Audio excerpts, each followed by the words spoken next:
Thanks, Rhonda. I get there eventually, guys. I just got to. Can everyone see that? Yes. Yeah, a Waratah. Is that all playing? Is that a video playing for everyone? Yes. All good? Okay, good. Yeah, here's a Waratah from Gwen. I kicked off with this one. I thought it was appropriate tonight.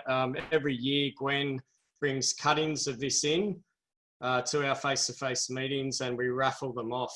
And, you know, we all get very jealous and envious about Gwen's Waratah. I think she's the only member who brings them in. Yeah.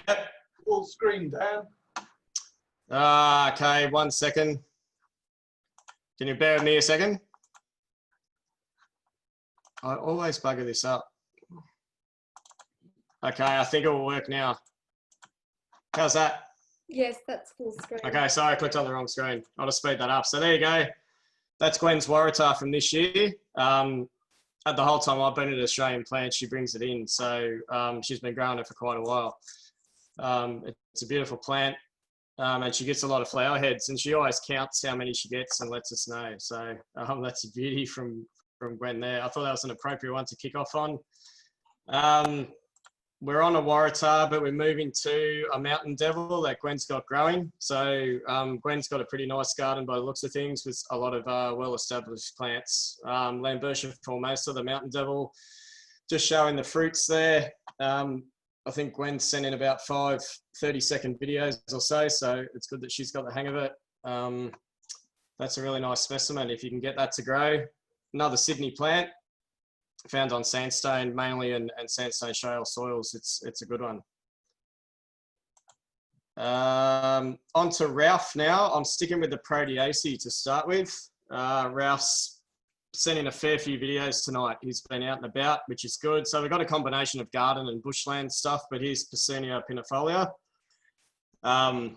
Grows, you know, Royal National Park, Sydney Basin, further afield, mainly on sandstone soils. But I've planted one of these in my road verge garden that's doing really well.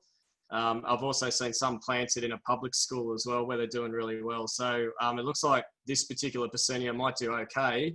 I'm not sure how they go long term, but and I'm not sure if other members grow them, but the one at my place is doing really well, and that's a really good exhibition of it from Ralph. If I could just butt in there for a second, Dan. Yeah, go, Jason. Yeah. We've been growing 3 of the Pecunias quite successfully at Sutherland Council's nursery. Yeah. Some may take 5 years to germinate from sort of treating the seed. Some might only take 6 months. It's very varied. But we find that once they've been planted, they all seem to do really well. So once you get them germinated, they're quite easy to grow.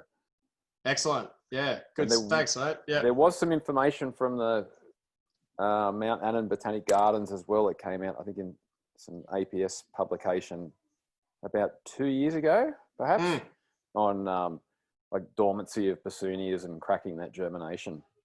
Right. Okay. So yeah.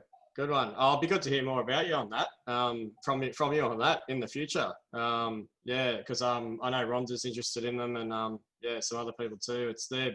If they can grow really well, they'll be really popular plants, I think, if you can produce them in good numbers. Yeah. Yeah, we seem to get there. They seem to move quite quickly. Yeah. Yeah. They're popular. Yeah, good one. Yeah. Yeah, and with you know, a look like that, you can understand. Yeah, just some more Proteaceae, Grevillea buxifolia. I might have shown this one in the last meeting from Ralph, but just one of the other spider grevilleas. You know, common in Sydney sandstone again, the grey spider flower. It's got a couple of subspecies in it. It's a bit variable. Some of those subspecies have been split off into new species, but Ralph gets some really good footage here of these sort of things. Good footage of the formerous flowers and the little non-woody follicles there. Thanks, Ralph. That's a really nice one. That's an easy to grow plant too, a lot of the time. Another one from Gwen, just showing Grevillea flamingo. These cultivated Grevilleas are very popular with us and a lot of our members. Gwen's doing really well here with her videoing. Quite nice. Unless it's Ralph taking them. Thanks, Ralph. It is Ralph, isn't it? Yeah, I've clicked. Anyway, quite good. Hope you got a cup of tea for that, Ralph. Grevillea flamingo. Look, I can't say a lot about these flowering grevilleas. Other members know more than me. Phil Keane knows a lot. Look, they seem to be hardy. Some get large, like this peaches and cream here. Some get a bit smaller. Phil says you can prune them hard, get more flowers. You know, try and take care when you're pruning them, so you give them a good overall shape. But they're quite popular. Peaches and cream's a nice one. Called that because of that flower tone there, or the inflorescence tone. Nice specimen. So Gwen's got a fair few things going on. Still with the Proteaceae, Ralph's captured a woody pear. Now, maybe in contrast to what we've been saying, these are almost impossible to grow in a garden. I haven't heard of anyone being able to successfully grow one from seed and planting. If you got one in someone's backyard, it's probably part of the original bushland vegetation. I could be wrong about that. I know things change as time goes on, but they're notoriously difficult to grow. We have, Dan, we've grown them from seed again at the nursery. Yep. But I don't know of any success from them leaving the nursery and then growing on. Sure. They seem to be a bit funny in pots as well. They can get a bit of the fungal disease, I think. So, yep. Yeah, but we definitely have grown them from seed, which they grow quite easily from seed. But I don't know of anything post leaving the nursery of any success. Yes, yeah. So it's either one or the other, isn't it? It's getting the seed to germinate, or it's getting them to grow successfully in your maybe your enriched garden soil. But that's maybe it's to do with fungus that it partners with in the wild. Yeah, it might be Ralph. Yeah. I'm not sure about the Proteaceae mycorrhizal or anything like that. I know the apacrids have got specialised ones, but yeah, that might be the case. Yeah, or really phosphorus insensitive or something like that. But I'm going off what I heard 10 years ago from Mount Annan, but hopefully one day someone cracks it and be another beautiful plant to grow. But that's really good footage, Ralph, of that one. Trying to move along. Got about 25 plants in this segment, 25 slides. Grevillea Billy Bonkers, another popular one we get most of the year in our meetings. Seems to be hardy, nice flower colour. Maybe a smaller plant. You can see the spread on that one there from Gwen. Oh, I didn't see that. Panzerea thrown in. That pops up later in our meeting. That serves me right for not going through the videos. We've chopped to another plant. That's Panzerea panzerana. And now we're looking at Grevillea honey gem, I think. So I've been thrown a bit there. 3 plants in one video. But must get to Gwen's house one day. A lot going on. Okay, Jane just sent in some photos. So we've got a mixture of photos and videos. This is Grevillea blood orange, we found out. Stunning inflorescence colour there with the red and yellow.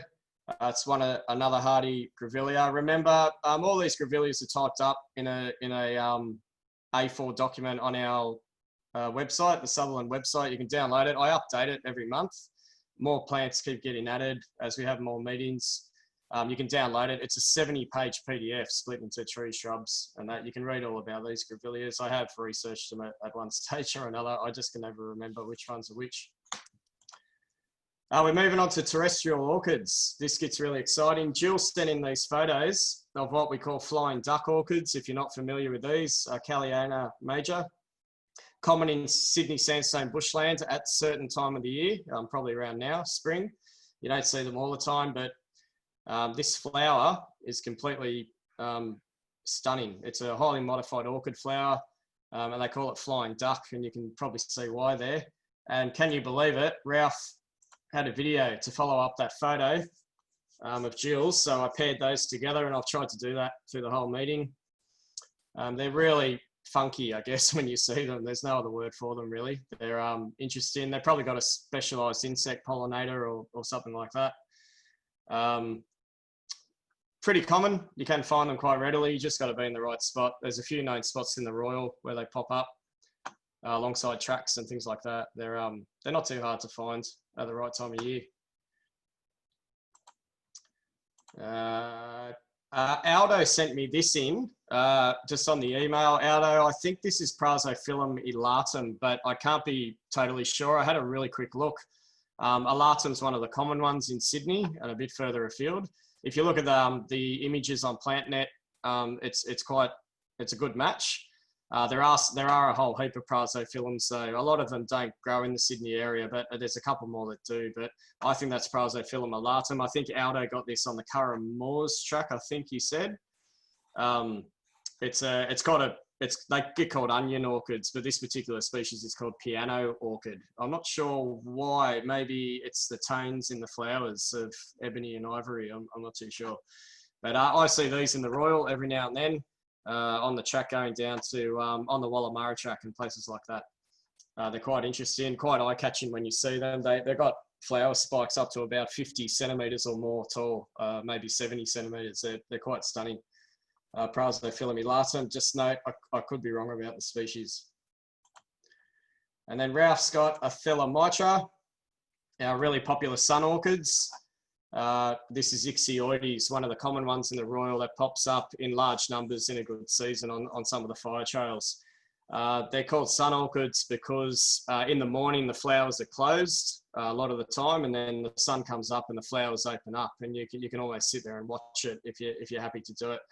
So you can get sort of different photographs throughout the day, different stages. You can see the spots on the flowers at times. It's meant to be a bit of a useful identifying feature, but I'm being told you don't always get spots, as you can see in these photos. But it's a really beautiful orchid. There's a lot of Thelomitras. Some of them are endangered, some of them are rare, but this is a common one in the Royal.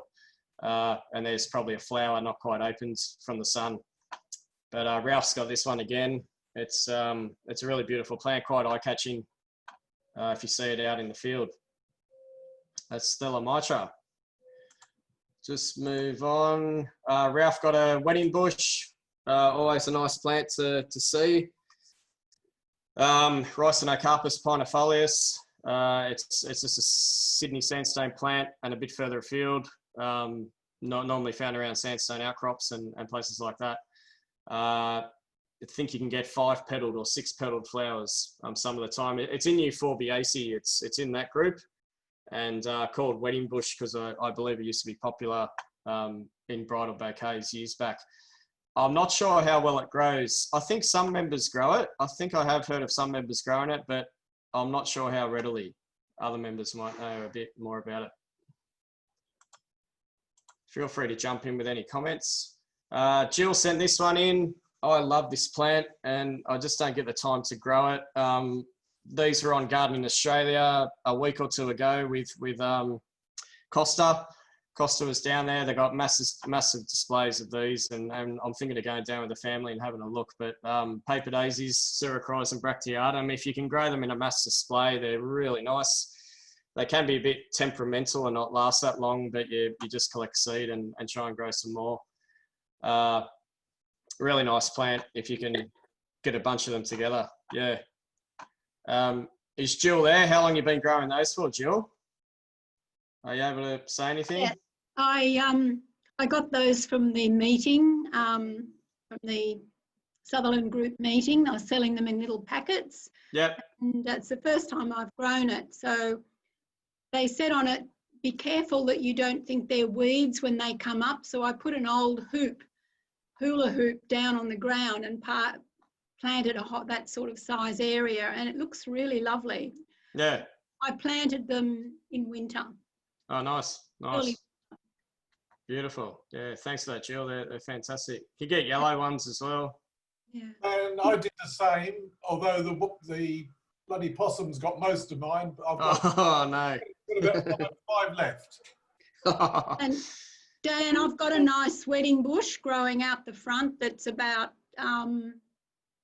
5-6 feet high, and it's looking very lovely at the moment. Oh, good, good. Yeah, I recall some members growing a wedding bush, so it's, yeah, I think I might have been told it's not too hard to grow, but yeah. So just on those paper daisies, if they're the ones that Leonie was selling in little packets, are they the Rhodanthe? Oh, maybe they are. The Rhodanthe chlorocephala? Oh, okay. Yeah, I think you're right there, Rhonda, Yeah. because I painted these last year, Yeah. and it was Rhodantha chlorocephala. Yeah, so they're the ones we've got coming up at JB that we do an annual planting of. Yes, right, yeah. They're really known for the pink colour, but that sort of fades. So you get that lovely mix of colours in a planting over time. Nice one. Nice. Well, thanks for that. I've got the wrong name, so note that, people. I'll fix that up in the newsletter. Yeah. Yeah. Now I look at the foliage; it is a bit different, but nice, beautiful plant. I love the flowers. They still feel papery. Yeah. Yes. Good one. Beautiful. Nice one to grow. All right, I'm trying to move on. Joceras from Ralph. If people don't know, these are our version of insectivorous plants that grow in the Royal and sort of boggy areas and much further afield. They got these sticky leaves which they catch. They catch insects with, basically flies and things like that, and digest them for nutrients. So you can see the boggy environment they grow in. There's a few different species. Some of them are quite grandiose. They put up these little white flowers. So they are like a dicotyledonous plant, but they're called sundews. So our version of sort of Venus flytraps almost. You can see those really sticky.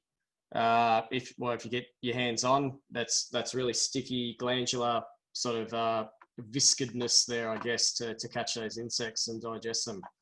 So that's another one from Ralph. Quite interesting plants for Joceras, and they have been written up in the Australian Plant Society journals. These are from Joan Collins.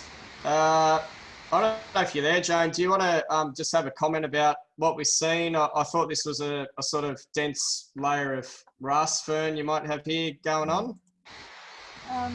Yes, this is because I have such a shady garden. I don't really have any spectacular plants in the spring except for my Sydney rock orchid.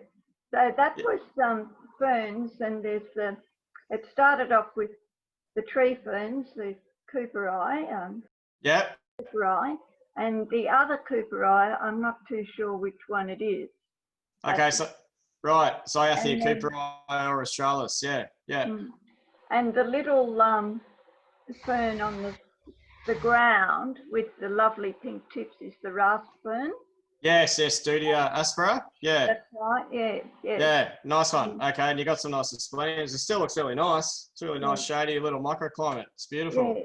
Yeah. And Jane keeps going here with another one, I think, just a second.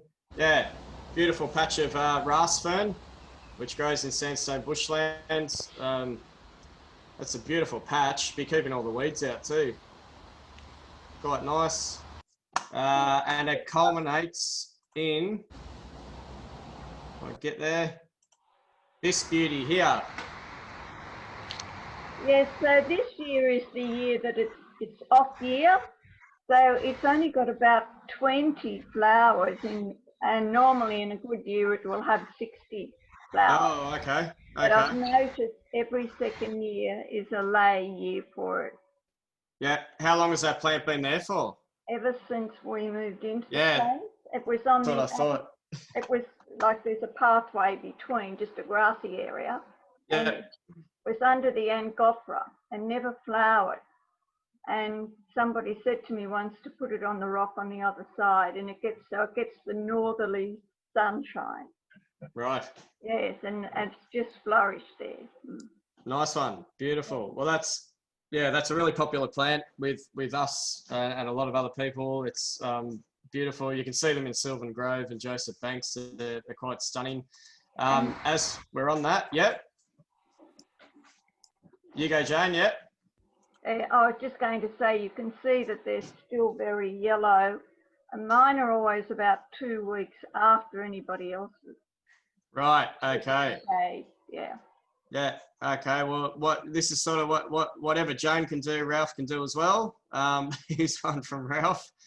Now, remind me, do the flowers start off white to yellow or yellow to white? I thought it was white to yellow. No, yeah. Well, mine are yellow to white. Oh, yellow to white. Okay. So if yellow to white, they give off a lovely fragrance too. Ralph's got some great close-up shots here. They're stunning plants to grow if you can get them to thrive. really exciting when it comes to spring. Here's a photo from Karen as well. Karen sent one in. Just these beautiful inflorescences, you know, 50 centimetres or more long. They're quite stunning. They'll grow on sandstone rock. You find them in the bush that way. But they seem to do well in a bit of well aerated soil too.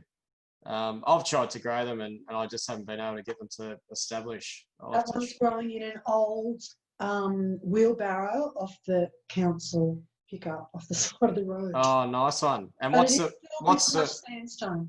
crushed sandstone? Okay, nice one. Yeah, beautiful, really nice. Okay, I'm getting there. An orchid similar vein from Rhonda, Dendrobium kingianum.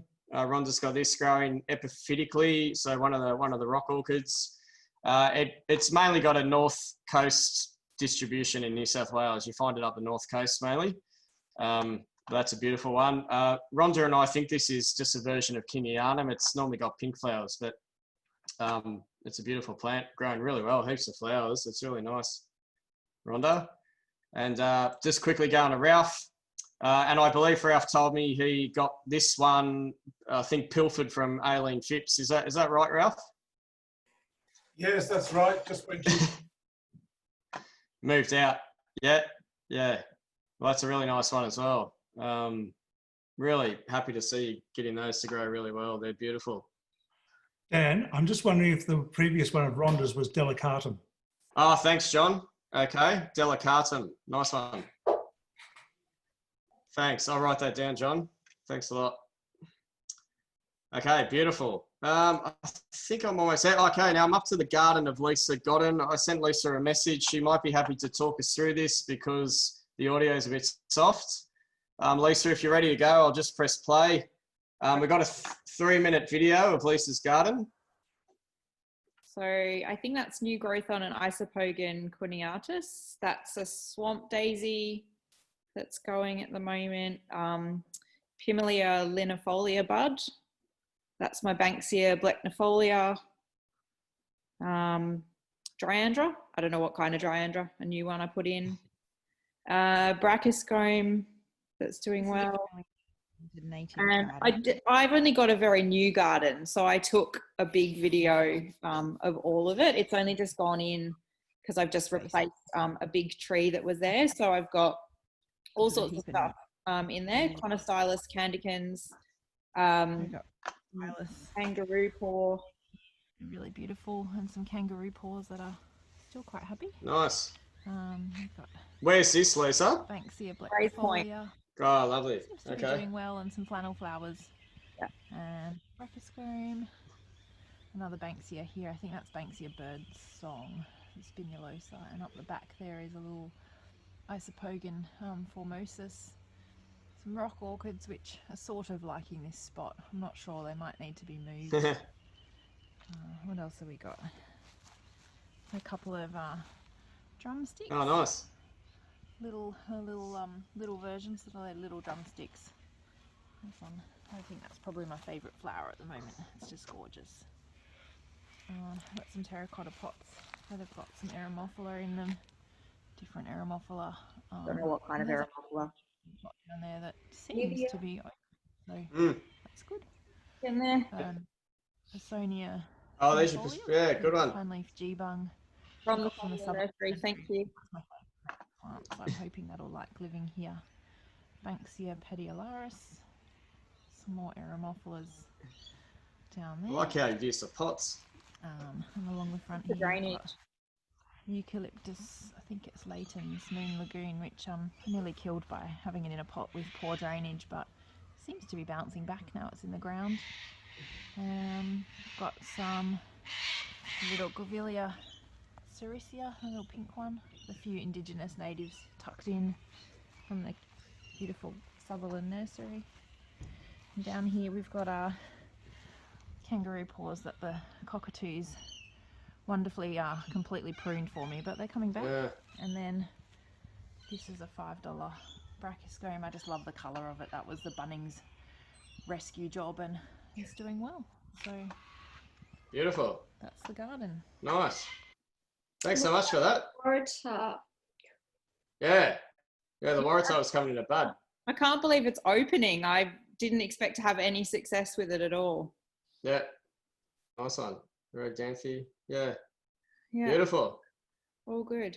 Thanks. Thanks for that, Lisa. That's fantastic. It's really nice. Oh, there you go. Beautiful. Isn't that great? Okay. Thanks a lot for that. I'll just move it on. Yeah. Beautiful. If anyone's got any questions for Lisa, you can put them in the chat. Jill, can you just tell us what we're looking at here? You can blame Jill for this one, everyone. Again, it's in Wollongong Botanic Gardens, but it really caught my attention, and I thought maybe it's something that people might like to do with grandchildren during the coming school holidays. After I sent the photos to Dan, I thought, what are they meant to be doing there? And I said, maybe you should withdraw them, but anyway. Yeah, no worries. It looks like a big black butt tree to me. I might be wrong, but that's what I hope it is. Anyway, yeah. So guys, that's me done. That's segment one. I'm trying to be quick, so I'm out. Rhonda, I'll just stop sharing. There you go. Woo. Okay, well, thanks so much, Dan, for putting together that presentation. That was absolutely perfect, actually. And thanks to everyone who sent in videos. It really does give a different perspective on people's plants, just to see them from different angles, and especially to see Lisa's garden in its very new days. We'll certainly look forward to future updates on that, and we'll appreciate it even more because we know where it started. We'll be very keen to monitor the progress of your warranty in particular in that spot. Okay. I'm getting there, people.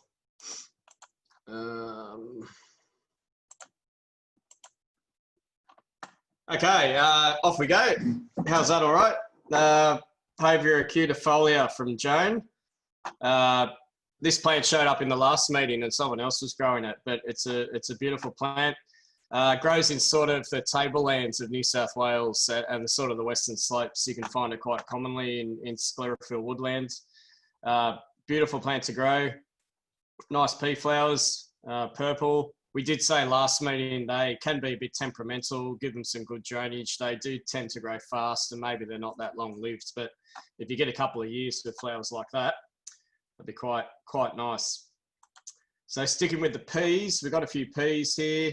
Ralph has another video of Hardenbergia violacea, the purple coral pea, really popular plant with us and native gardens and even non-native gardens really. A lot of people like to grow this one. Grows all over New South Wales and further afield. It's got a range of forms, sort of climbing ones and more shrubby ones, a wide variety of sort of leaf textures and shapes. But doesn't tend to seem to matter which one you grow. They all tend to do pretty well. So that's Hardenbergia violacea. You can find it locally quite easily on sandstone and on clay soils. It's quite versatile.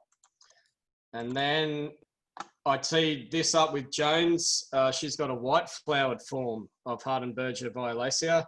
You can get a white flowered form from some of the nurseries.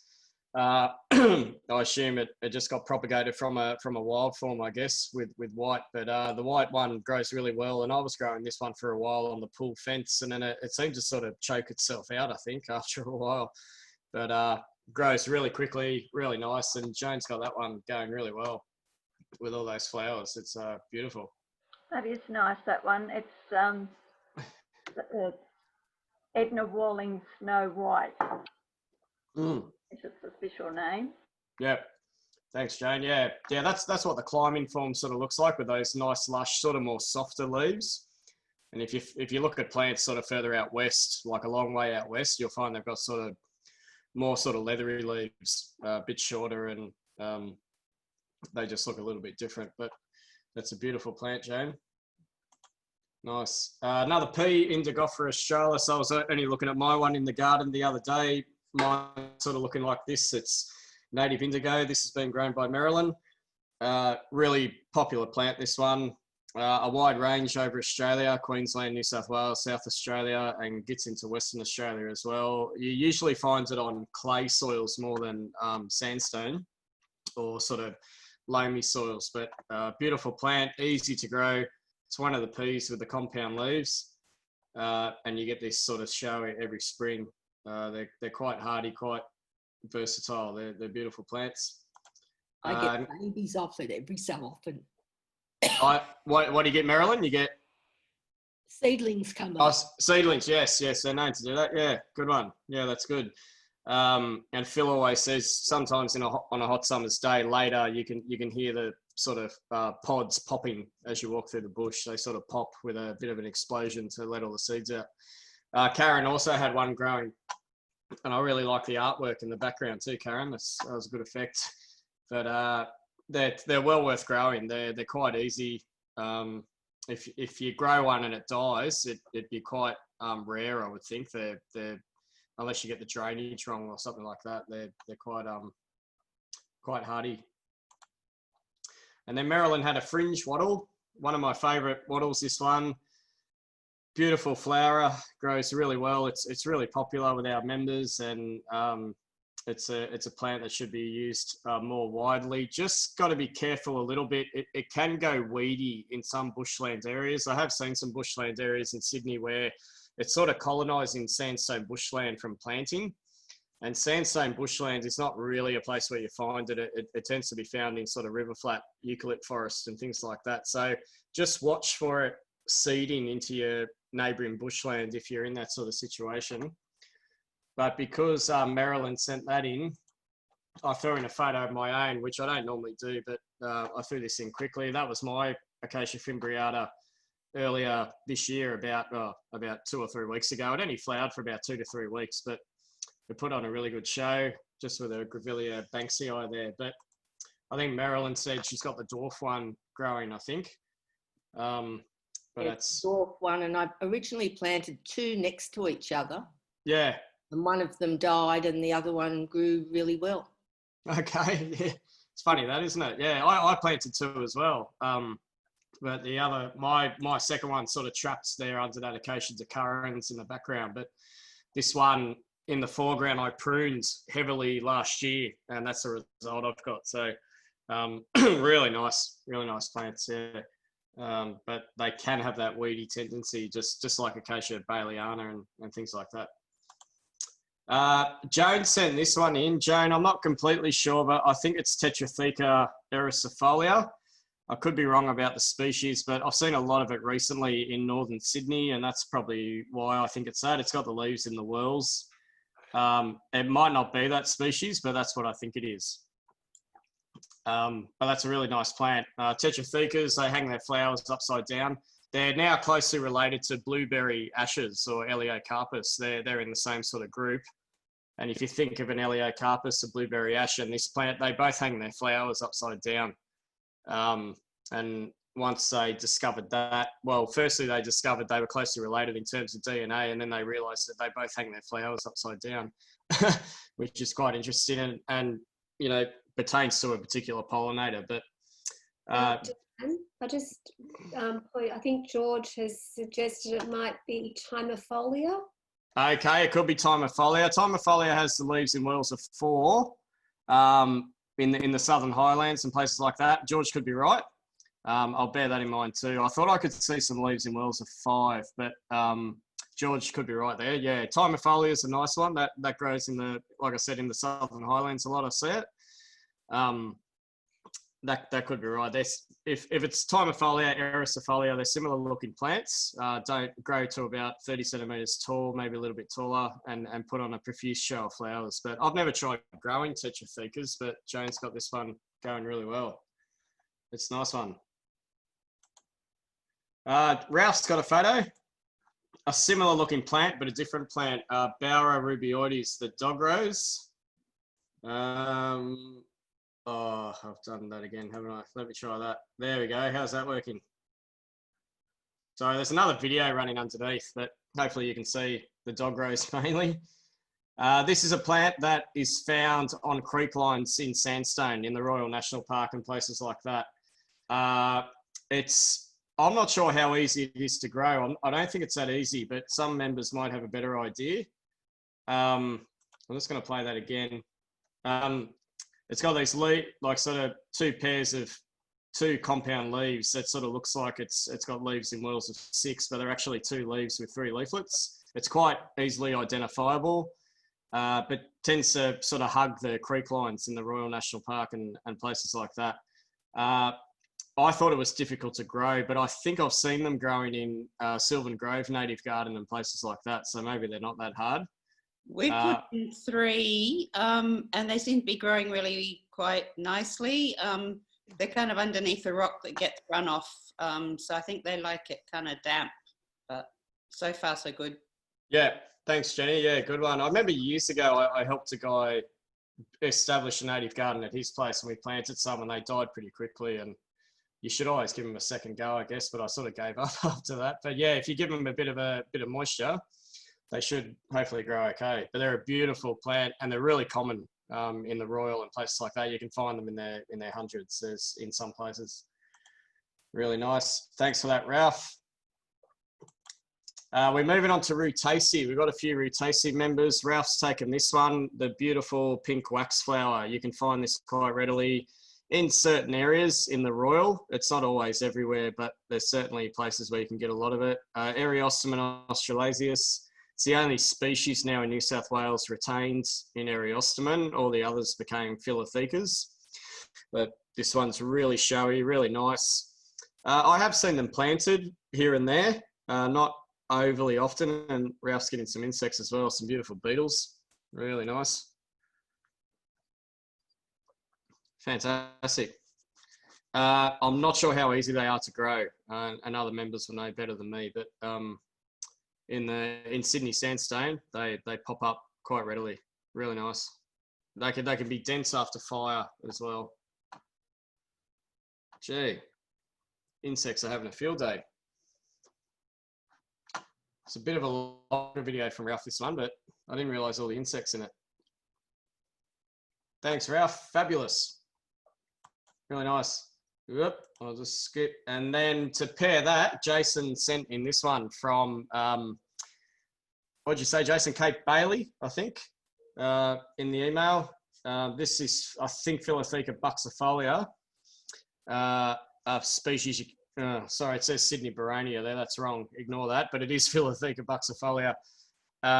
Common in the Royal, you can find it quite readily. In Sandstone Heath and places like that, excuse me. Flowers quite profusely with the flowers in the leaf axils, and they tend to go up and down the stem for a fair way.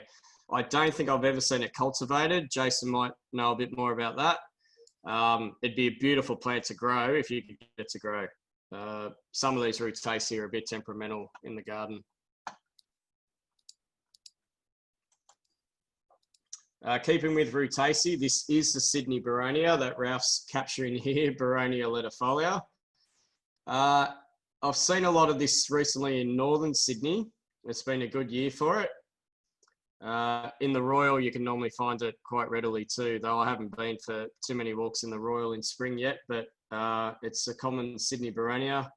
I thought the leaves looked a little bit different on this one. I was starting to think it might have been something else, but I think it's Baronia letifolia. And if it is, it's very common. When you're driving up the freeway to Gosford at this time of year, I know you've got to keep your eyes on the road, but if you just keep glancing up at those sandstone cliffs on the F3 freeway, you can see this quite readily on top of the cliffs there overhanging. And some years it's really, really showy. It's better if you're not driving, so you can have a good look at it at 110 kilometres an hour. Marilyn has sent this one in. Photos here. This is Zaeria prostrata. I think Marilyn said this is Carpet Star, a cultivar, I guess, but Zaeria prostrata, it showed up in the last month's meeting. It's an endangered or at least threatened species in the wild. It grows on some coastal headlands just near Coffs Harbour, and it's very rare. But I get lots of babies off it. They come nice up. one. They come up in the garden, and so I've been able to plant a few more of them in the garden from this being the parent. Good one. Oh, it's good, Marilyn. I know, yeah, Peter Shelton mucks around with this one as well. Yeah, it's just one of those threatened species that's become popular in cultivation. So I guess that's a good thing in some ways. I've never seen them in the wild up near Coffs Harbour, but that's where they grow. just on coastal headlands there. But it seems to be a really hardy plant, and Maryland's got this one growing beautifully. That's Zaiuria prostrata. And then Maryland had another one, which is just as interesting. This is the Illawarra Zaiuria granulata. This grows down near Kiama and is another endangered species. So Maryland said she's had this one for quite a while. So again, you know, if you've got these endangered plants growing in your garden, I think it's good. Only occurs in that part of the world, the Illawarra or Kiama there. And really restricted in its range. And this is another one I've never seen in the wild, but it's a new one for me. So thanks, Marilyn. I didn't know anything about this one. Looks like you got it growing really well. And these Zaiurias, most of the time, been related to citrus and things like that. The leaves have got a really strong odor. And Zaiuria, they're almost quite offensive, really. Some people don't like it. It's a real funny smell if you crush your leaves and have a sniff. Really strong, and you probably won't forget it. But it's a good identifying feature. But a lot of them have these opposite trifoliate leaves and 4-petaled flowers. But they are another citrus relative. That's Zaiuria granulata. Thanks for that, Marilyn. That's a real nice one. How long you been growing that one for? A long time, you said. Yeah, at least 20 years, I'd say. Yeah, wow. Just shows how long they can live, which is interesting. Yeah, beautiful. Ralph's got this. Calitrix tetragona, the fringe myrtle. It's common in the Royal. Really stunning plant in flower. Again, I tried to plant them in the garden. I got some from Randwick Council Nursery once, and they didn't survive long. They died, and I sort of gave up after that. But I don't know if anyone gets this one to grow, but it's really nice. Quite showy in sandstone heath on the coast. And the interesting thing about this plant, it grows right out west as well. You can find it almost dominating sometimes sort of paddocks that have been allowed to regenerate. So some paddock areas where might be adjoining bushlands and they've been left, and the shrubs are allowed to sort of regenerate. You can get absolute dense stands of Calitrix tetragona. I've seen it around Bathurst and around Goulburn and places like that. It's quite, goes out a long way. So it can be quite common in those sort of areas, but it grows alongside the ocean in the Royal as well. So it's quite an interesting plant in that regard, but really showy, really stunning. If anyone grows that one, do let us know. I haven't seen it around much. Jason sent this in with the Philotheca, pigface, Carpobrotus glaucescens, I think.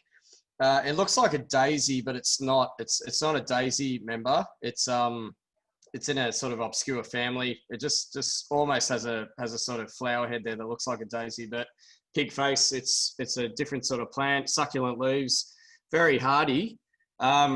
Someone down the road from me is growing a crop of it in a vegetable garden. I'm not sure what they're doing there, but they're if I can say, they're an Asian family and they're growing a crop of it in a vegetable garden. I'd like to know exactly what parts they're using, but it's very hardy, grows on sand dunes and used to stabilise sand dunes and things like that. And I've seen it used in a lot of sandy landscapes to really good effect as a really dense ground cover. I think you can actually eat the leaves and you can certainly eat the fruit. Right. Yeah. The fruit is beautiful. It tastes like kiwi fruit. Right. Okay. Well, there's my ignorance. Yeah. They've got about 10. They've dug up all the grass and it's out in the front yard. So it's very interesting. It's just down the road from me, and it's probably about 20 square meters worth or 30 square meters worth of pig face. So yeah. Okay. Must be the fruit they're going for. Yeah. Thanks for enlightening me on that. Yeah. I've must try it one day. Yeah. But that's Carpobrotus, really common on the coast, beach dunes, sand dunes, in places obviously where the bidu bush isn't dominating. It's a nice plant. Marilyn sent this one in quickly, a native violet, Viola betonicipholia. This is a common plant you could find in bushlands, not along the coast so much, but if you get out west in the central tablelands and southern highlands and places like that, you can find this one quite readily. These native violets are really nice, I think. Probably need a bit more promotion, a bit more attention. They're quite nice. There's some nice exotic ones too, but I think our ones are really good. Yeah, hopefully you can see the sort of leaf shape that Marilyn's captured here on the left. It's got that long sort of thin petiole and then this sort of arrow-shaped sort of lamina joined to that. So when you see them in the bush, even if they're not in flower, they're sort of quite easily identifiable. And sometimes you can get them in large numbers in places, but they're in the Southern Highlands. I've seen a lot in the vegetation there, but that's a really nice one. Viola They just betonica keep folia. coming up every year. Yeah, Yeah. right. Yeah, and that flower colour's really stunning. Really nice plant. You got that in a pot, it looks like. Yeah. Yeah, I didn't plant it. It came up in the pot. Oh, okay. That's even more interesting. Yeah, Helensburgh's probably a place where you'd find it, possibly in the damper, Yeah, they forest. just come up every year in this particular section that it's growing in other pots and bits. Yeah. Nice. Thanks, Marilyn. That's a nice one. Now here we go. Pandaria pandarana from Rhonda. God, that's stunning colour, Rhonda, in that. That's really nice. Pandaria, as I keep saying, it's a jacaranda relative. It's in that family with jacaranda trees. It's got a similar shaped flower. It's a vine, and there's not too many species in New South Wales or even Australia for that matter, but they're really vigorous. They last a long time. I think I've said before, I put one in my mum's garden and it's gone nuts. And even a couple of years ago, it looked like it was going to die, and it didn't die. It regenerated, and it's now, laden with flowers as much as it ever was. So they've got a lot of resilience. You find them in local Sydney sandstone bushland, but they don't have flower colour like that. They're sort of cream and purple, but this is golden showers. And while I was doing that, I discovered the styles you can put on your PowerPoint slides. So I started mucking around with that. So maybe in the next meeting, I won't be so boring, and I'll give you photos, a bit of style and a bit of pizzazz. You got all these styles you can pick. So I stuck with that for Karen, who sent in Pandaria pandarana Ruby Bell. And that's stunning again. I don't know which one I like better, Rhonda's or Karen's. They're both absolutely brilliant. So there's a lot of cultivars, or some cultivars you can get. You can get one. The one in my mum's garden is cream bells. So that's got just sort of mid-cream flowers. But they're two beautiful plants, those. That one and that one, really nice. So thanks guys for sending that in. You can see how Karen's got that growing up a trellis. Looks like it's doing really well. I try and prune my mum's one every now and then. I just sort of cut it back to a dense sort of canopy, but it's all the lower parts are sort of leafless. You just get these real thick stems down the bottom without leaves, and you get a sort of canopy up the top, but they are nice, really beautiful. Marilyn sent that in with Shringia longifolia. It's not a species I'd seen much in the wild until I went out to far western Sydney, sort of Thelmere and Picton and places like that, and I finally saw a heap of it. So that's a sort of habitat it hangs out in, but it's got a range up into the northern western parts of New South Wales or northern central parts. The flowers can be white or purple, and the ones I saw in the bush around Picton, they're all purple, but you can get white flowers as well. There's a lot of Lamiaceae species that can throw up white flowers, including my favourite Prostanthera densa. You can get white flowered forms of that too. But this is with Shringia longifolia. Has been common in landscaping for a while. Really hardy. Prune it, make it nice and dense. They're really nice plants. Pretty easy to grow. Rhonda's got a grass tree. Sent us a few photos in different stages with the inflorescence emerging. I wasn't sure what species it was, Rhonda, but yeah. Where did you get it? Oh, it was a gift. So it's I got it in about 2007. So it's been in the nice. Yeah. Not doing much for a long time.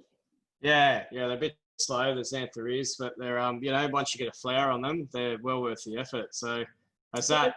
That's a month apart, those two photos. Right. Okay. Yeah, good one. Yeah. Quite nice. Yeah, nice plants to grow. Des and Mari have been showing us theirs over the last couple of months. Once you get that flower spike, then you've sort of you can sort of cheer then, but they're quite nice. Well worth growing, Xantha is. Beautiful. I think this is the last photo. This is from Karen Thorne, Grevillea flexuosa, the zigzag Grevillea. That's a beautiful plant. Karen's got that one growing really well. I think that's a Western Australian species, but it pops up a fair bit with our members. It's, you know, that really strong holly-like foliage almost, and those beautiful sort of, you know, catkin style inflorescences. But that's a zigzag Grevillea. I purchased that from Phil at the club one night. Oh, good one. Good one. Quite some time ago. It sat in the pot for probably a year before I planted it. Okay. And the smell is amazing. The scent is amazing. Nice. That's beautiful. Yeah, that's going really well. Yeah. Okay, this is Leonie's garden, and I'm just going to let the pictures do the talking and give your ears a rest.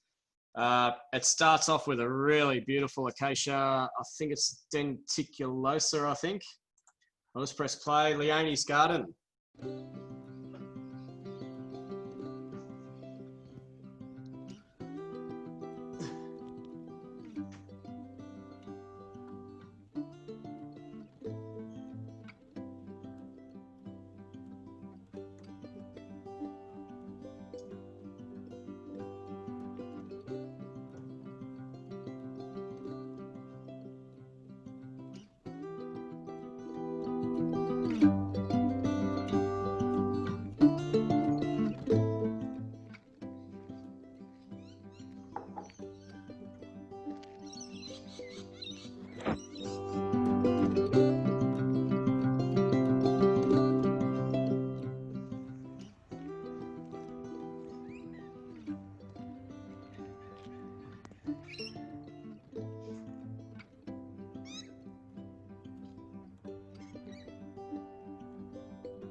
Thanks, Leonie.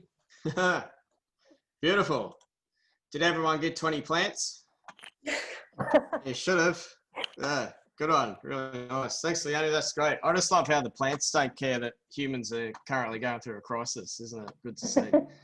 Really, really reassuring. Thanks, Leonie. Do you want to say anything to follow that up? Well, it was very, I was very concerned making it, trying to find the shady day. And there was a couple of different, there's a month between some of the plants because of course now all the wattles have faded and other plants are coming out. So there's always the worry. And as you know, conquering the video, I needed a 10-year-old child in the room to help me with all the labelling and the fading and music and things like that. But it was fun making it, and I'm glad that some of the garden looked good. Fantastic. Yeah, good on you. Yeah. Yeah, I mean, I don't think I even know how to put a soundtrack with a video, Leonie, so good on you. Well, the iPad is wonderful. iMovie, it does it for you. Yeah, fantastic. That's really good. All right, last one, folks. This is a 2-minute, 20-second video from Jenny. Jenny, I think you were happy to talk us through it, but if you want, up to you. I'll just press play. Okay. This is our garden in Yarrawarra. We're going to take you for a little walk around so you can see some of the amazing things we've got. Mainly big trees and rocks. Sorry, I didn't get too many close-ups, but that's actually one of the dog roses. Yeah, there it is. Nice. Can't see it very clearly. Never mind. It's a Grevillea sericea and a buxifolia behind. Some dianellas up the driveway. That's a bit of a fernery we've kind of got trying to get going. I don't know what that one is, but it's a bit broken up. Nice. Prostanthera, I forget which one. Incisor, I think. Yeah. Yeah. Little flannel flowers on a Xantheria. Oh. Really sericea, and that's just basically a view of the rockiness of the back garden. Wow. That's a wedding bush. Yeah, wedding bush, yeah. Yeah, that was doing nothing for ages, and then we took it out in a pot and put it back in again, and it's taken off a bit. So.